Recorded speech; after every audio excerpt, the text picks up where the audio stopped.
जी बेटा, कल वाली क्लास आप लोगों ने सबने अटेंड की थी? Yes ma'am. गुड.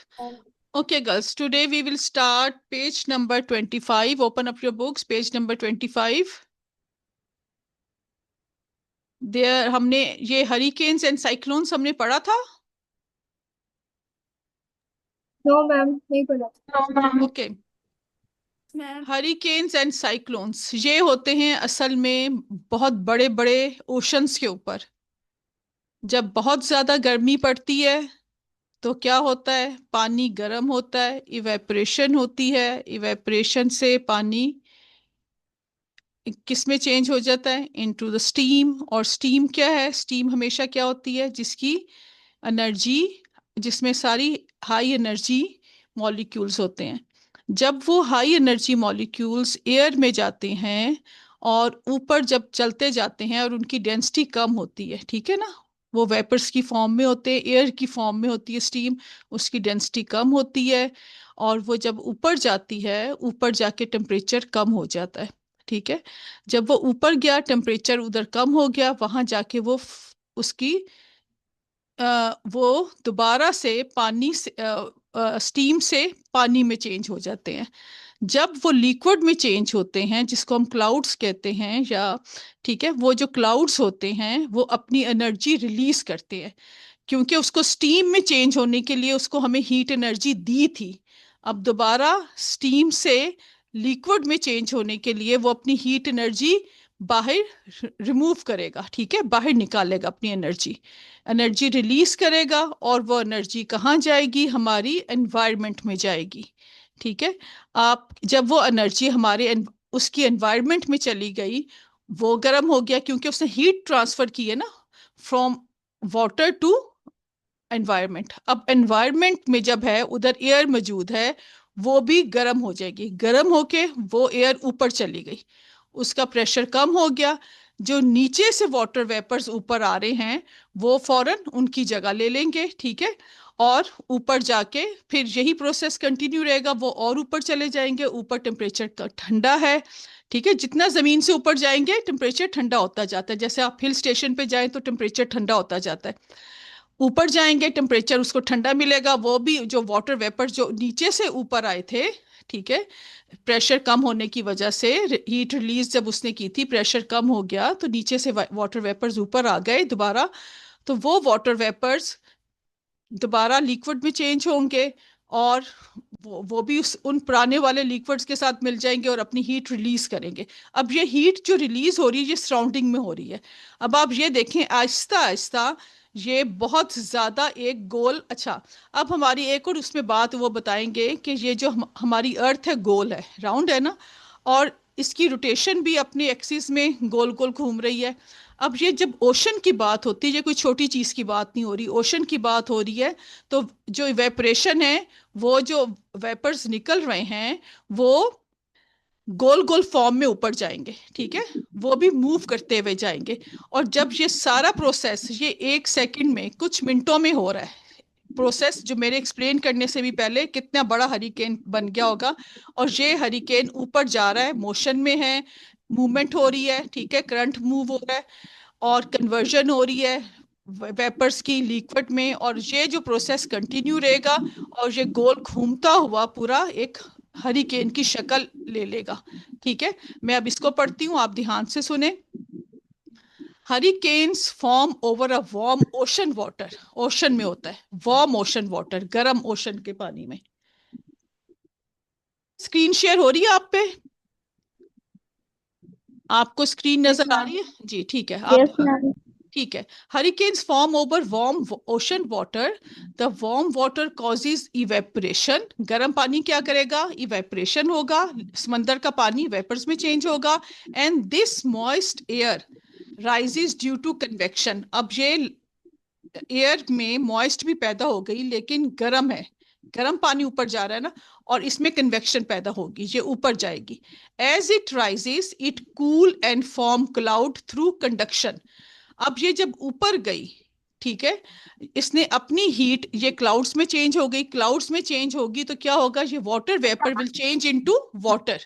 अब आप याद रखें, और ये अपनी हीट अपनी सराउंडिंग में दे देगा, रिलीज कर देगा। This conduction releases latent heat mean जो उसने हीट अब्सॉर्ब की थी वाइपर्स में चेंज होने के लिए। This conduction releases latent heat which warm the surrounding atmosphere making air there lighter, और वो साइड वाली एयर लाइटर हो जाएगी क्योंकि उसने हीट अब्सॉर्ब कर ली है।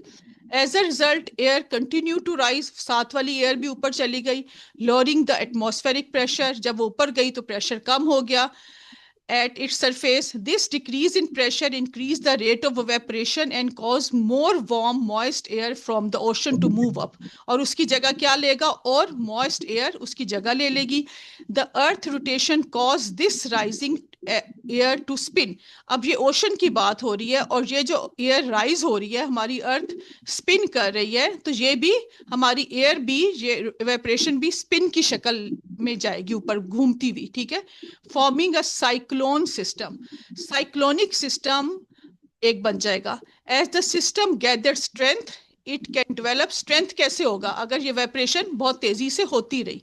इसका मतलब है जितनी ज्यादा गर्मी पड़ेगी, बहुत जैसे ग्लोबल वार्मिंग की बात करते हैं कि गर्मी का टेम्परेचर भी ज़्यादा हो जाता है, ज़मीन का टेम्परेचर ज़्यादा हो जाएगा, तो क्या होगा, उतनी ज़्यादा साइक्लोन्स भी ज़्यादा बनेंगे।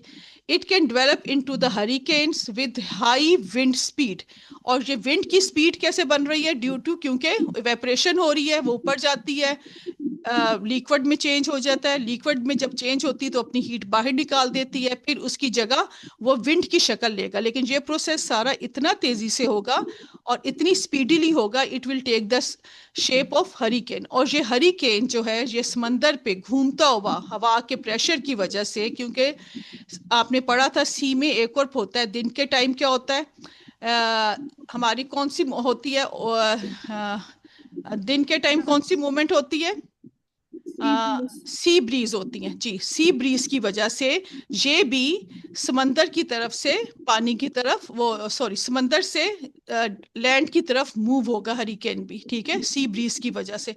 और जिसकी वजह से वो जो तूफान जो आएगा, ठीक है, और ये कंटिन्यू रहेगा जब तक ये जमीन से काफी दूर नहीं चला जाता, ठीक है। अब हरिकेन साइक्लोन्स जो होते हैं, ये नॉर्मली हम ये साइक्लोन्स और हरिकेन दोनों एक ही चीज के नाम हैं, ठीक है, दोनों। लेकिन साइक्लोन्स का वर्ड हम सब कॉन्टिनेंट वगैरह के लोग यूज करते हैं, हरिकेन्स के जो यूरोपियंस लोग हैं वो यूज करते हैं, ठीक है। आप सबको समझ आया what is hurricane and cyclones, yes ma'am. क्या है? कोई यस मुझे, मैम। कोई बच्ची मुझे एक्सप्लेन करेगी, शाल आप बताएंगी? जी शाल, सबसे पहले क्या होता है, क्या क्या चीजें हमें, क्या क्या होना चाहिए पहले, सबसे पहले क्या होना चाहिए शाल? विशाल,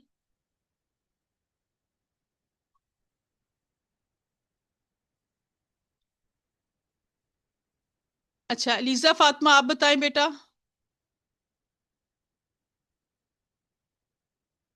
अलीजा, अब आपको आवाज नहीं आ रही, हाँ। हायका नूर, जी सबसे पहले क्या होना चाहिए, ओशन होना चाहिए कि लैंड होनी चाहिए? हरिकेन्स और साइक्लोन को एक्सप्लेन करने के लिए क्या हमें चीज चाहिए, ये कहाँ से? प्रमोशन। ओशन, सबसे पहले हमें ओशन चाहिए, ठीक है। गर्मी चाहिए, समर सीजन चाहिए, ओशन चाहिए। ओशन की क्या होगा जब समर, हॉट समर वेदर में क्या होगा, ओशन में क्या होगा? एवपोरेशन। आपके सामने सब कुछ लिखा हुआ है, आप अंडरलाइन ये वर्ड्स कर ले। सबसे पहली चीज क्या है, ओशन वाटर होना इवेपोरेशन चाहिए, होगी। तो फिर क्या होगा, ओशन का पानी गर्म होगा और फिर इवेपोरेशन होगी, ठीक है। इवेपोरेशन के बाद क्या होगा, सम अदर गर्ल?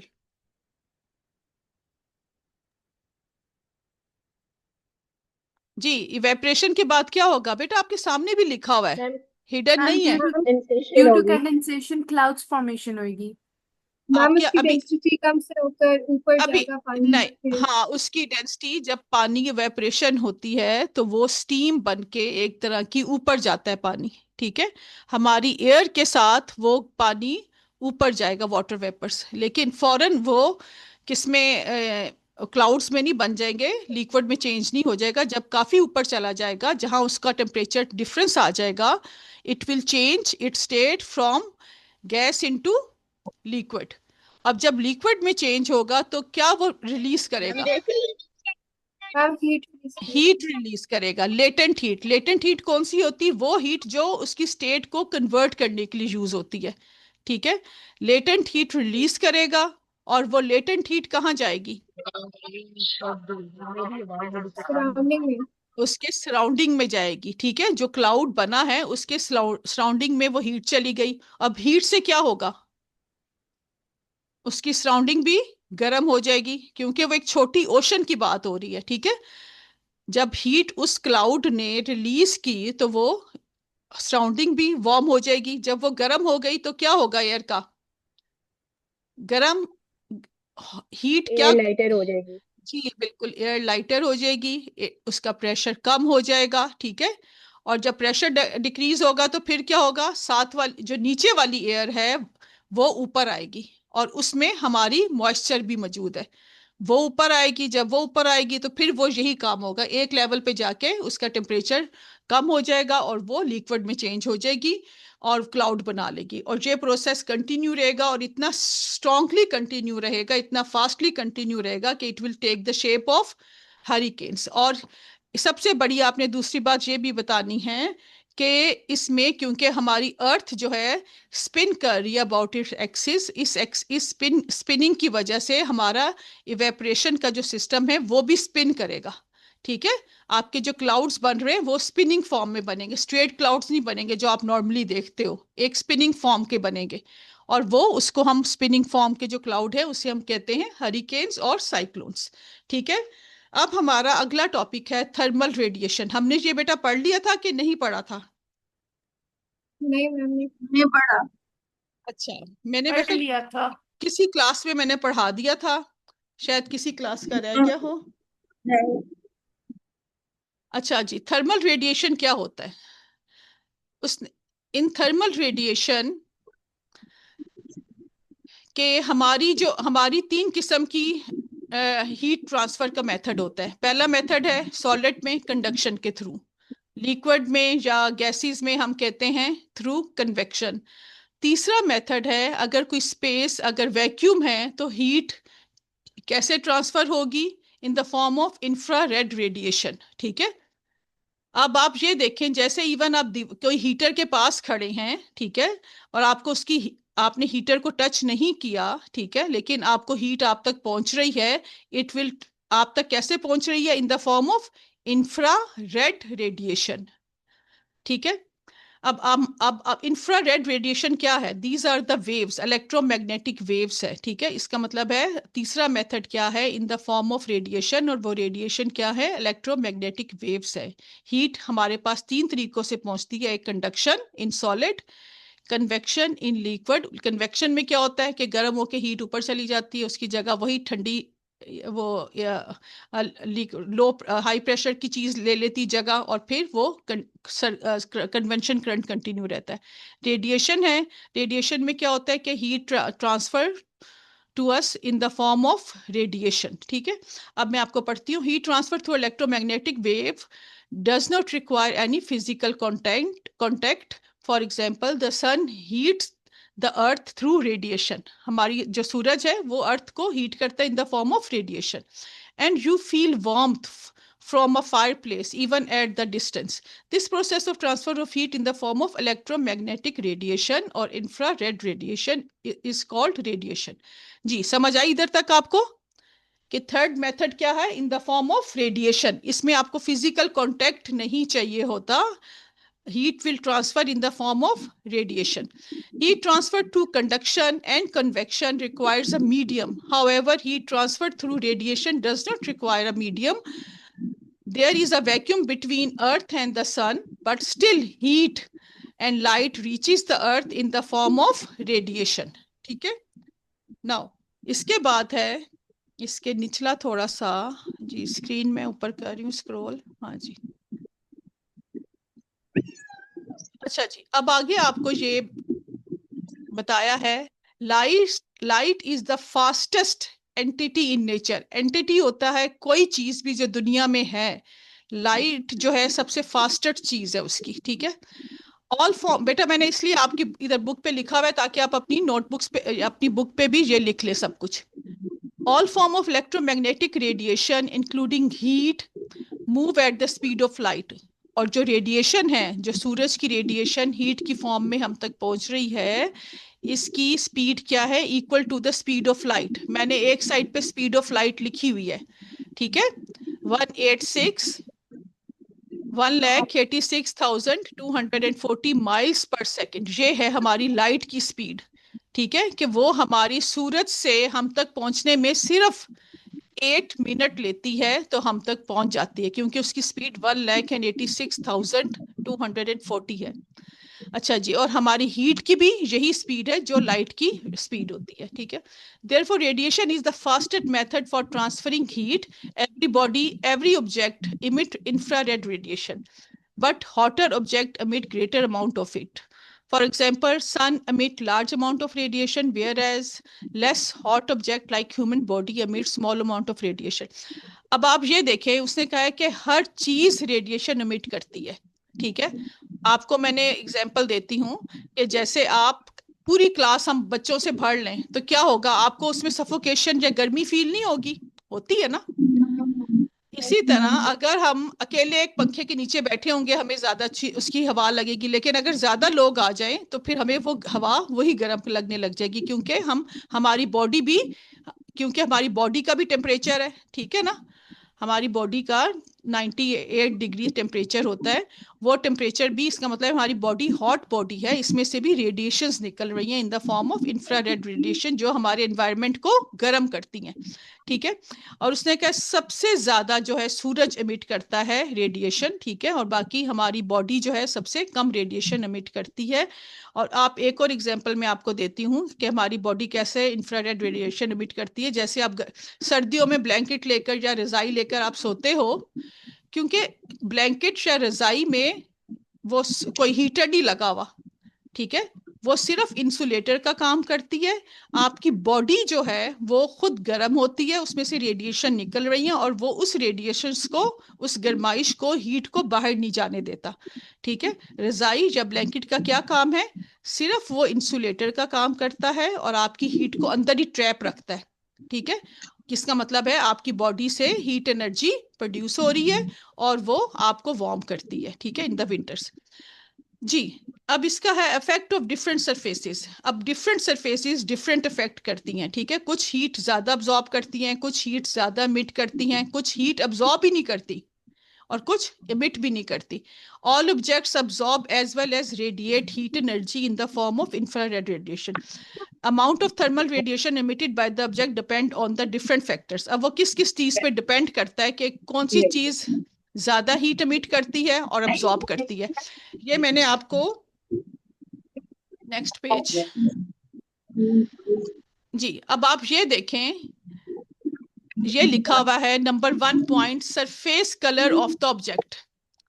देखें, आपको टेबल में लिखा हुआ है ब्लैक कलर जो है बेस्ट अब्जॉर्बिंग। सर्दियों में हम ब्लैक कलर क्यों पहनते हैं? क्योंकि वो सारी हीट एनर्जी अब्जॉर्ब कर लेता है। और इसी तरह ब्लैक कलर जो है वो हीट एनर्जी अमिट भी करता है। हम गर्मियों में क्यों नहीं ब्लैक कलर पहनते? क्योंकि वो उतना ही हमें देखने में बुरा लगता है कि वो हीट एनर्जी अमिट भी कर रहा होता है और अब्जॉर्ब भी कर रहा होता है।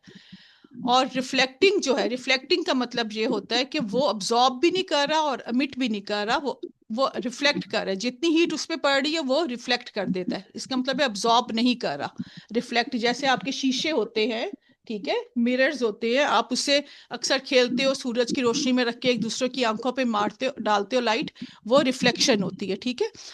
अब डल कलर और डार्क कलर्स, ठीक है, गुड अब्जॉर्बर है और एमिटर भी है, यानी कि डार्क कलर्स भी अब्जॉर्ब करते हैं और वो एमिट भी करते हैं, लेकिन बैड रिफ्लेक्टिंग है उसमें भी। वाइट कलर जो हैं वो अब्जॉर्ब नहीं करते हीट को, ठीक है, और हीट को अमिट भी नहीं करते। अब्जॉर्ब ही नहीं किया उसने तो अमिट क्या करेगा? ठीक है, तो इसलिए वो गुड रिफ्लेक्टर है, जितनी हीट उस पर पड़ती है वो सारी बाहर फेंक देता है। इसलिए हम सर्दियों में अवॉइड करना चाहिए वाइट कलर पहनना, क्योंकि वो हीट को अमिट कर रहा है, सारी रिफ्लेक्ट कर रहा है, सॉरी। ठीक है, और शाइनी सिल्वर सरफेस, ठीक है, जो आपका मैंने मिरर की आपको एग्जांपल दी थी, वो अब्जॉर्ब तो बिल्कुल नहीं करता। और जाहिर है जब बिल्कुल अब्जॉर्ब नहीं की तो इमिट क्या करेगा, उसके अंदर कुछ है ही नहीं जो इमिट करे, और वो सबसे ज्यादा सारी की सारी लाइट वो रिफ्लेक्ट कर रहा है। ठीक है, अब इसके बाद उन्होंने आप आ जाए जो ये लिखे हुआ है paragraph, surface colour of the object, different colored surfaces have different absorption and emission abilities. Good absorber is a good emitter, जो ज्यादा अच्छा अब्जॉर्ब करेगा वो ज्यादा अच्छा अमिट भी करेगा। ठीक है, आप ये याद रखें, आप जितना किसी के अंदर अब्जॉर्ब करेगा उतना ही वो अमिट करेगा। जो गुड अब्जॉर्बर है वो गुड एमिटर भी है, but it is bad reflector, क्योंकि उसने अब्जॉर्ब कर लिया तो रिफ्लेक्ट तो कुछ भी नहीं किया।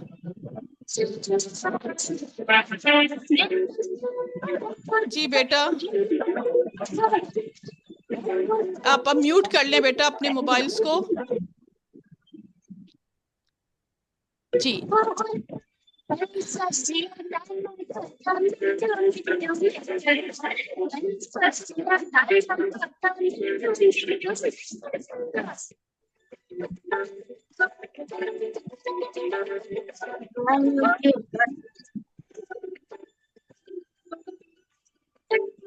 जी प्लीज म्यूट कर लें।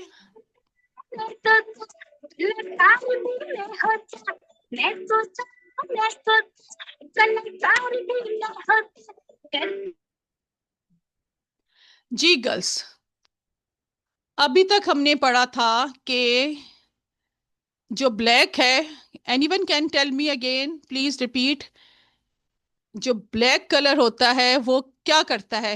ब्लैक कलर रिफ्लेक्ट करता है लाइट को, मैम वो अब्सॉर्ब करता है। वो अब्सॉर्ब करता है। अगर गुड अब्सॉर्बर है तो गुड एमिटर भी है। ठीक है, जितना वो अपने आप के अंदर अब्सॉर्ब करेगा उतना ही वो निकालेगा। दैट अच्छा जी, इसके बाद लिखा हुआ है, for example wearing black clothes on a shiny day absorb more heat and warm us. ठीक है, अगर आप सर्दियों में, इसी तरह black colour surfaces are good emitter. अगर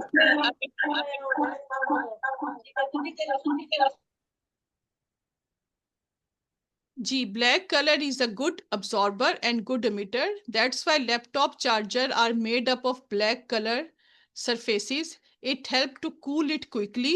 Similarly, the worst absorber, अब उसने कहा कि लैपटॉप के जो चार्जर हैं हमने ब्लैक कलर के बनाए होते हैं, क्योंकि वो अंदर से जब गर्म हो जाता है तो फौरन वो अपनी हीट इमिट करना शुरू कर देता है। ठीक है, अंदर से जब गर्म होगा तो अपनी हीट फौरन एमिट करना शुरू कर देगा।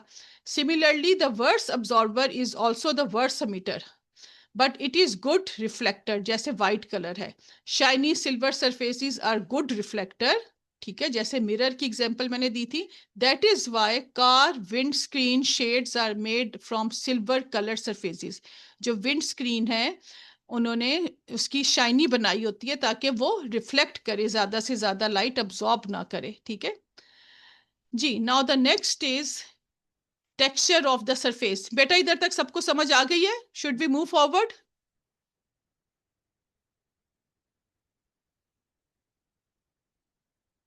जी, आप सबको समझ आ गई है? यस ठीक है, मैं दोबारा म्यूट कर देती हूँ आपको फिर। जी ठीक है, नाउ टेक्सचर, हाँ ठीक है। Texture of the surface. Texture क्या होता है कि वो रफ है, सॉफ्ट है, स्मूथ है, कैसा है? सिल्की स्मूथ सरफेस है कि रफ सरफेस है, प्रिकली चुभने वाली सरफेस है, कैसी सरफेस है, उस पर बहुत इफेक्ट करता है हमारा अब्जॉर्प्शन का और रिफ्लेक्शन का काम। Texture is the quality of a something that can be known by touch, or the degree to which something is rough or smooth or soft or hard. आप उसको टच करके, अगर आंखें बंद करके भी आपके सामने कोई डिफरेंट सरफेसेस रख दे जाए तो आप बता सकते हो कि ये हार्ड है, ये स्मूथ है, ये रफ है, ठीक है, ये सॉफ्ट है। जी, texture of the surface can be rough, bumpy, slick, ठीक है, bumpy mean up and down होगा, स्लिक मीन प्लेन, स्क्रैची, ठीक है, थोड़ी सी रफ सी, स्मूथ, सिल्की, सॉफ्ट, प्रिकली, वो भी थोड़ी सी चुभने वाली, एक्सेट्रा। अब आगे वो बता रहा है rough, dull and dark surfaces are good absorber and emitter of radiation. Rough, dull and dark, ठीक है, शाइनी का नाम नहीं हो रहा, शाइनी से ऑपोजिट जा रहा है, रफ, डल एंड डार्क। अब आप ये तीनों नाम याद रखें, पेपर में शॉर्ट क्वेश्चन आंसर्स में पूछ सकते हैं। Underline these 3 words. Rough, dull and dark surfaces are good absorber and emitter of radiation, but they are the worst refractor. While smooth and shiny surfaces are bad absorber and emitter of radiation, they are good reflector. क्योंकि वो सारी reflect कर देंगे। Smooth and shiny अब्सॉर्बर अच्छे नहीं होंगे, ना ही emitter अच्छे होंगे। Before painting the wall of the house they are made smooth and usually painted white. आप घरों की दीवारों को वाइट बनाते हैं ताकि वो सारी लाइट को, हीट को एमिट कर दे, ठीक है, रिफ्लेक्ट कर दे, so that they could become good reflector and less absorber. It helps controlling the temperature of the house. आपका हाउस तभी बेहतर रहेगा, टेम्परेचर मेंटेन रखेगा अगर वो सारी गर्मी अपनी रिफ्लेक्ट कर दे। जी, next is surface size of the object, कि आपका साइज कैसा है उस सरफेस का। अगर ज्यादा ब्लैक है या ज्यादा शाइनी है तो उसके मुताबिक ही वो होगा। At the same temperature of the hot body with a big surface area emit more radiation than the body with small surface area. जिस सरफेस एरिया की या जिस हीटर की फ्रंट वाली प्लेट ज्यादा होगी वो ज्यादा रेडिएशन एमिट करेगा, और जो छोटा फ्रंट पार्ट होगा हीटर का वो कम हीट एमिट करेगा। Therefore, heat radiator installed in houses, car radiator etc. have large surface area. इसलिए रेडिएटर की जो फ्रंट सरफेस एरिया होता है वो ज्यादा बनाया जाता है ताकि वो अपना हीट को ज्यादा जल्दी एमिट कर दे। They heat which heat them to radiate quickly.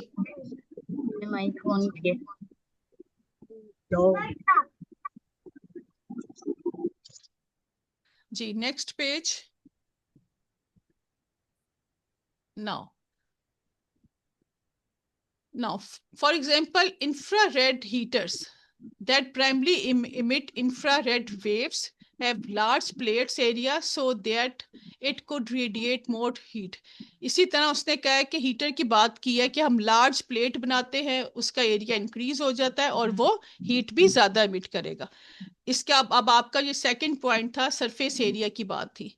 जी, आप सबको समझ आ गई है? हम आगे जाएं। Yes, ma'am. जी, नेक्स्ट पॉइंट है effect of temperature on the rate of radiation. जी, इफेक्ट ऑफ टेम्परेचर, टेम्परेचर का मतलब है कि अगर कोई चीज ज्यादा गर्म है तो वो ज्यादा रेडिएशन एमिट करेगी, अगर कोई ठंडी चीज है तो वो कम रेडिएशन एमिट करेगी, ठीक है। अब इसमें उसने कहा है as we know that all objects absorb as well as radiate heat, rate of absorption,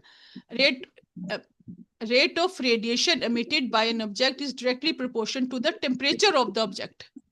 ठीक है, अगर high temperature object radiate more than the low temperature object, जो इनका टेम्परेचर ज्यादा होता है वो ज्यादा इलेक्ट्रोमैग्नेटिक रेडिएशन एमिट कर रही होती हैं, और जिनका टेम्परेचर लो होता है वो कम रेडिएशन एमिट कर रही होती हैं। Sun has high temperature and large surface area, it emit large amount of radiation. इसी तरह उसने सन की एग्जांपल दी है, उसका एरिया भी ज्यादा है और उसका टेम्परेचर भी ज्यादा है, इसलिए वो लार्ज इंफ्रारेड रेडिएशन एमिट करता है।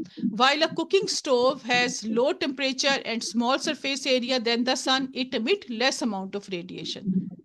When an object is absorbing more heat than radiating, its temperature will rise.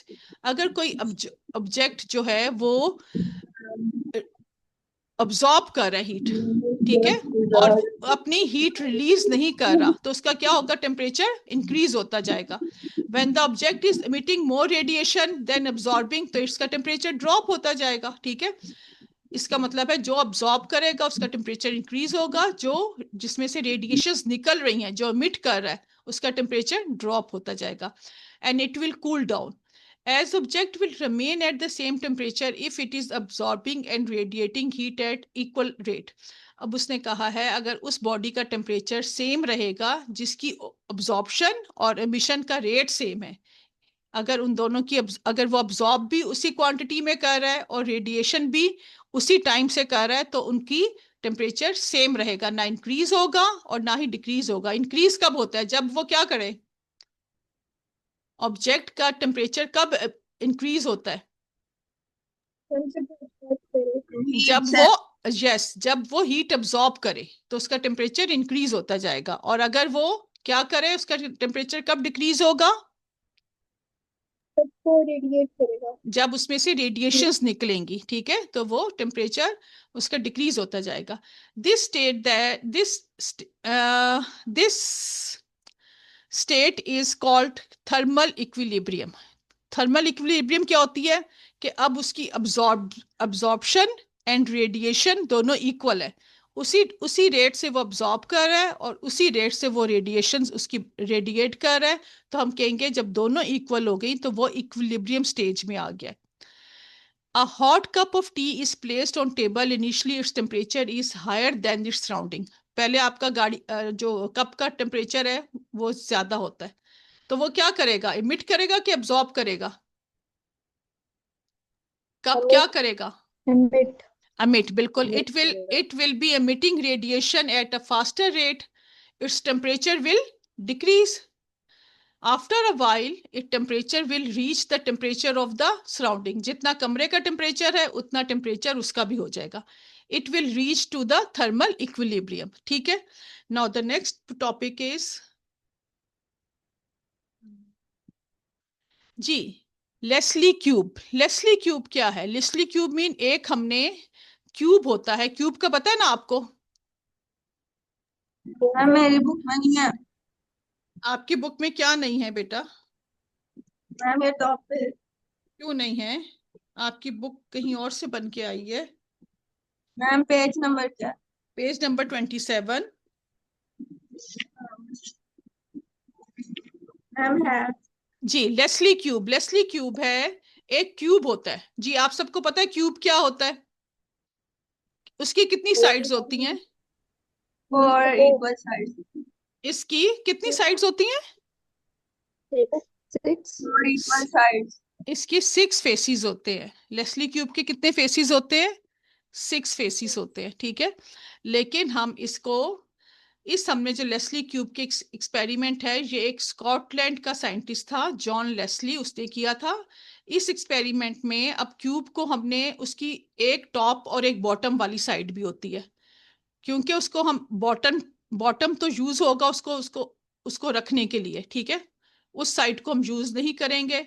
Top वाली के ऊपर हमने लिड रखी हुई है, ठीक है, उसके अंदर हम जैसे कैलोरी मीटर में हम हॉट वाटर डालते हैं, इसमें भी हम कोई गर्म करने के लिए कोई चीज चार्जिंग के लिए डालेंगे, ठीक है. एक क्यूब हॉलो क्यूब है, ठीक है. इसकी हम जो लेफ्ट राइट वाली और फ्रंट और बैक वाली जो साइड होगी उसको हम डिफरेंट कलर करेंगे. हमने एक साइड पे शाइनी सिल्वर कलर कर दिया, दूसरी साइड पे वाइट कलर कर दिया, थर्ड साइड पे हमने शाइनी ब्लैक कलर कर दिया, और फोर्थ साइड पे मैट ब्लैक कर दिया, ठीक है.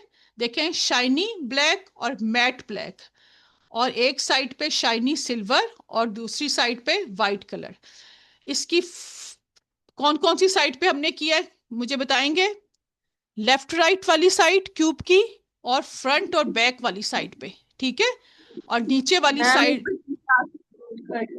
जी बेटा. मैम एक बच्ची क्लास रिकॉर्ड कर रही है। क्लास क्या हो रही है? रिकॉर्ड कर रही है। जी हो रही है, रिकॉर्डिंग हो रही है, लेकिन आप तो अभी अभी आपको समझ आ रही है? अब नहीं अब हाँ। अच्छा जी, लेस्ली क्यूब क्यूब होता है जिसके 6 फेसिस होते हैं, ठीक है. आपके टॉप और बॉटम वाला फेस हम यूज नहीं कर रहे, ठीक है. अप और डाउन वाला फेस यूज नहीं कर रहे, क्योंकि डाउन वाला फेस हमने उसको रखने के काम करना है, उसको किसी टेबल पे हम रखेंगे, ठीक है। इसका जो लेफ्ट राइट वाला फेस है, आप लेफ्ट राइट अपना हैंड को करें जरा, दोनों को खड़ा करें लेफ्ट राइट, और फ्रंट और बैक। ठीक है, कितने फेसिस बन गए? 4 फेसिस हो गए। हम इन 4 फेसिस को यूज करेंगे। जो फ्रंट वाला फेस है उस पे शाइनी सिल्वर कलर कर दिया, ठीक है, और एक साइड पे वाइट कलर कर दिया, एक साइड पे शाइनी ब्लैक कलर हमने उस पे पेंट कर दिया, जो फोर्थ साइड है उस पे मैट ब्लैक कर दिया, ठीक है। अब उसके बाद हम क्या करेंगे? अब उसके बाद हम एक डिटेक्टर लगाएंगे, ठीक है। जो डिटेक्टर बिल्कुल उसी तरह का होगा जैसे आपका थर्मामीटर होता है ना, जो डिटेक्ट करता है कि इस साइड में से, अब ये डिटेक्टर जो है वो ये चेक करेगा कि इसमें से इंफ्रारेड रेडिएशंस कितनी निकल रही हैं। शाइनी सरफेस में क्या क्या शाइनी सरफेस में से इंफ्रारेड रेडिएशंस निकलेंगी? Yes, no, yes. हाँ, निकलेंगी रेडिएशंस? नहीं निकलेंगी, वो क्योंकि उससे वो अब्जॉर्ब ही नहीं करता, ठीक है। और वाइट सरफेस में से, उसमें से भी निकलेंगी? नहीं निकलेंगी, ठीक है। ब्लैक और मैट ब्लैक में से सबसे ज्यादा रेडिएशंस अंदर से बाहर आ रही हैं, ठीक है। अब मैं इसको पढ़ के बताती हूँ कि ये क्या करेगा। Leslie cube is use to demonstrate how different surface texture affect the emission of the thermal radiation. It consists of 4 sides. Noise. It consists of 4 sides having different surfaces. Usually they are black and white paint surface, a matte black or dark colored surface, or and shiny metal surface. ठीक है, हमने जो किए हैं वो ये colour किए हैं, ठीक है। मैट ब्लैक कर ले या डार्क कलर कर दे। एक शाइनी मेटल सरफेस है, एक वाइट है और एक ब्लैक की है हमने। It is a hollow cube with lid at the top, और ऊपर क्या है? उसके ऊपर लिड डली हुई है। क्यूब के ऊपर लिड है, ठीक है, और ये अंदर से हॉलो है। Hot water is used usually to heat the interior of the cube. हम इसके अंदर हम क्या करेंगे? बिल्कुल कैलोरीमीटर की तरह गर्म पानी पहले इसमें डालेंगे। An infrared radiation thermometer is detector. जो इंफ्रारेड थर्मामीटर है वो क्या काम करेगा? डिटेक्ट करेगा, ठीक है। Is use to measure the amount of radiation emitted from each surface of the cube, के हर सरफेस कितनी रेडिएशन एमिट कर रही है, ठीक है। Then come to the next page जी। अब आपको ये पिक्चर इतनी क्लियर नहीं है, आपकी बुक्स पे आपको नजर आ रही होंगी, ठीक है। This experiment on the Leslie cube follow the following procedure. Number 1 हमने क्या किया था? Boiling water is added to the Leslie cube for heating it. पानी हमने क्यों गर्म डाला? ताकि ये क्यूब गर्म हो जाए। वेट, फिर हमने थोड़ा वेट करना है। Wait until the cube reaches the desirable temperature, के उसकी सरफेसेस गर्मी को, हीट को अब्जॉर्ब कर ले। उन्होंने हीट अब्जॉर्ब की। Wait until the cube reaches the desirable temperature, वो हो गया। अच्छा, measure the quantity of the radiation emitted from each